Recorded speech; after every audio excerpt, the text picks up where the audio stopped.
जिंदाबाद। हमारा प्रधान कैसा हो? परवेज प्रधान जैसा हो। हमारा प्रधान कैसा हो? परवेज प्रधान जैसा। कैसा प्रधान चाहते हैं गाँव में? नो प्रधान चाहते हो या ईमानदार? ईमानदार। प्रधान चाहते हो या ईमानदार? चाहते हो या जवान? जवान। पूरा चाहते हो या जवान? जवान। प्रधान चाहते हो या पुराना? नो जीतेगा भी जीतेगा। परवेज प्रधान। नमस्कार, आदाब साथियों, सभी तरीके के सब लोग यहाँ आए हुए हैं। बस सुना बात नीचे का। नहीं कहीं से भी सुन लो। सबसे पहले छोटे बड़े का मंच का रोक नहीं, सब हम गाँव के एक समान आदमी हैं यहाँ। आज एक प्रतियोगिता का आयोजन हो रहा है और इंशाल्लाह ये प्रतियोगिता हर 26 जनवरी को आपके यहाँ होगी। इस प्रतियोगिता का हार और जीत से कोई मतलब नहीं है। ये प्रतियोगिता इसलिए कराई जा रही है कि हर 26 जनवरी को कि एक तो जो युवा हमारे बच्चे हैं, इनका खेलों के प्रति आकर्षण होना चाहिए। खेलों में ये बढ़ चढ़ के भाग लें। जो बच्चे नशे में या दूसरी गलत प्रवृत्तियों में पढ़ते हैं, अगर वो खेल में आते हैं, रेसलिंग में, पहलवानी में या और किसी चीज़ में आते हैं, तो उनको इसमें फ़ायदा मिलेगा।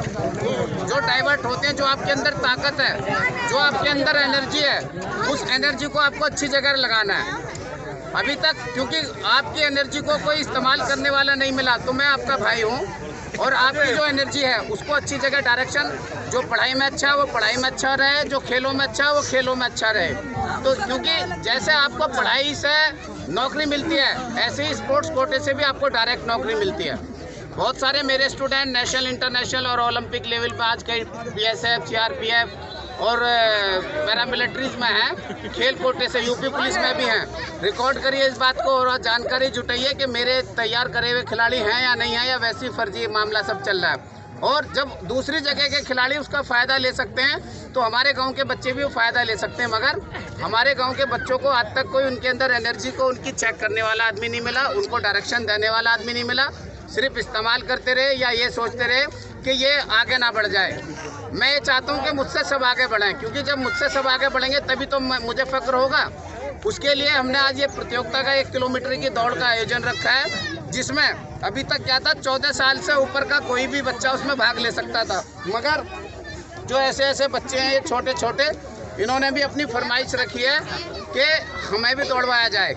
हालांकि इनका आज की चैम्पियनशिप में नहीं है, मगर एक लिटिल प्रतियोगिता जो 10 से 12 साल के बच्चे हैं, उससे नीचे का ना हो, 8 साल 9 साल का कोई बच्चा नहीं होगा। जो 10 से 12 साल की कैटेगरी का बच्चा, उसका भी हमने स्पेशल इनाम रखा है, वो भी अलग स्पेशल एक कैटेगरी में दौड़ेंगे। उनकी 1 किलोमीटर की नहीं रहेगी, उनके आधे किलोमीटर की रहेगी। यह मानिए कि कोई किलोमीटर नहीं है, एक निशान लगा देंगे आगे जाके, जो चक्रोड है उस पर जो पहले पहुँच जाएगा, फर्स्ट को 500 और सेकंड को 200 और जो थर्ड आएगा उसको 100 रुपये मिलेंगे। क्योंकि ये आने वाले जो टाइम है, इन बच्चों पे हमें इन बच्चों पे निर्भर करना है। अब इन बच्चों को हम कैसी तालीम देंगे, कैसी शिक्षा देंगे, कैसा मार्गदर्शन करेंगे, इन्हें लड़ाई झगड़ों में रखेंगे, इन्हें गलत एक्टिविटियों में बताएंगे, इनको बताएंगे कि फर्जी 307 कैसे बनती है, मुकदमेबाजी कैसे होती है, या हमें इनको ये बताना है कि आपको पढ़ना है, आगे बढ़ना है। आने वाली नस्ल, आने वाली जनरेशन हमारी तभी सही हो सकती है जब ये छोटे छोटे बच्चे आगे निकल के आएंगे। क्योंकि हमारी और आप सब लोगों की ज़िंदगी जैसी कट रही थी वो कट गई है। आने वाला जो समय है इन बच्चों का समय है।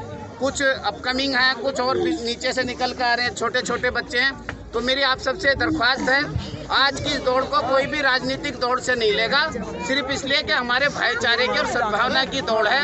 हर आदमी हमारे समाज का, हिंदू, मुस्लिम, सिख, ईसाई, कोई भी इस दौड़ में भाग ले सकता है। सिर्फ और सिर्फ ये है कि हमारे गांव का नागरिक हो, हमारे गांव का रहने वाला हो। क्योंकि अगली बार जो कराएंगे इस दौड़ को और बड़े स्तर पर कराएंगे, मगर फिलहाल एक जागरूक करना। आज हमें प्यार देने के लिए इतनी दूर दूर से लोग आए हुए हैं। देखो वहाँ प्रधान जी आए हुए हैं, हमारे वालिद साहब हैं, और भाई वो आए, शाहिद भाई आए हुए हैं। हर कोने से जो ये आदमी आए हैं, ये एक राजनीतिक दृश्य नहीं आए, ये सिर्फ इसलिए आए हैं कि हमारे गांव के बच्चों के लिए कोई अच्छी चीज़ होने जा रही है। ठीक है, अभी थोड़ी देर में शुरू करा देंगे, 10 मिनट का समय दे दो, और जो बुजुर्ग जितने भी हैं उनको सम्मानित करेंगे। क्यों? हम इनकी धरोहर हैं, जो ये आज खड़े हुए हैं बड़े बुजुर्ग, इनकी बदौलत आज हम यहाँ खड़े हैं। इन लोगों ने हमारे लिए बड़े बलिदान दिए हैं, बड़ी तपस्या करी होंगी, हमें पाल पोस के आज यहाँ खड़ा किया, जो आज हम सब लोग यहाँ खड़े हुए हैं। तो इन सबको सबसे पहले जो इज्जत हमें देनी है, अपने बड़े बुजुर्गों को, अपने घर परिवार वालों को, अपने गांव के जो बुजुर्ग हैं उनको सम्मान देंगे। उसके बाद इस दौड़ को फिर शुरू कराया जाएगा। 1 किलोमीटर की दौड़ होगी, हो सकता है, क्योंकि ये कोई पैरा ओलंपिक का कोई नियम नहीं है। यहाँ तो हम अपने गांव के सब आदमी हैं, नियम अपनी तरफ से ही बनाए हुए हैं। तो वहाँ से शुरू करेंगे, क्योंकि वहाँ जो यहाँ से वहाँ हो सकता है खिलाड़ी गिर जाए ठोकर लग के। वहाँ से साफ सीधा रास्ता है, वहाँ कोने से जहाँ से सड़क स्टार्ट होगी वहाँ से शुरू करेंगे। और जो 12 है, देखिए समझ में, उस 12 पे जो फिनिश करेगा या उधर से दौड़ेंगे इधर को, जो यहाँ फिनिश करेगा वो प्रथम विजेता गांव का चैंपियन कहलाएगा। उसको 2100 रुपये, सेकंड वाले को 1100 रुपये, थर्ड वाले को 500 रुपये, फोर्थ वाले को 300 रुपये और फिफ्थ वाले को 200 रुपये।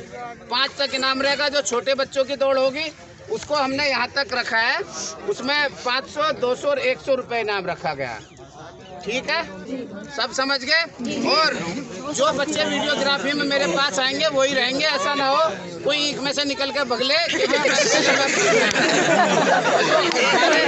जो हमारे और साथ में कोच है, जो बुजुर्ग है वो तो हमें दुआएं देंगे, और जो हमारे नौजवान साथी हैं वो मोटिवेशन करेंगे, मोटरसाइकिल से भी आगे जाएंगे, साथ में मोटरसाइकिल चलाएंगे, ताकि के साथ बेईमानी ना हो और अच्छे से सब लोग काम करें। ठीक है, और अगली बार भी जब भी आप मेरी दौड़ प्रतियोगिता कोई आयोजित होगी तो उससे राजनीतिक सरोकार कोई नहीं होगा। उसमें हमारे हर गांव का कोई भी नागरिक भाग ले सकता है। उसका मैं कोई मेरी एनजीओ नहीं है, कोई कुछ नहीं है। मेरी ईमानदारी की हलाल के जो पैसे रहते हैं मेरी तनख्वाह के, उससे मैं आपको मोटिवेट करूंगा, प्रमोट करूंगा, जितना भी आगे बढ़ा सकता हूं कोशिश करूंगा। जो बच्चा गांव से निकल कर, जिले से निकल कर आगे जाएगा उसको प्लेटफॉर्म अच्छा दिलाऊंगा। अच्छे कोचों से ट्रेनिंग के लिए बताऊंगा आपको किन से ट्रेनिंग लेनी है और कहाँ भर्ती रहती है स्पोर्ट्स कोटे की। ठीक है, चलिए ठीक है, ओके।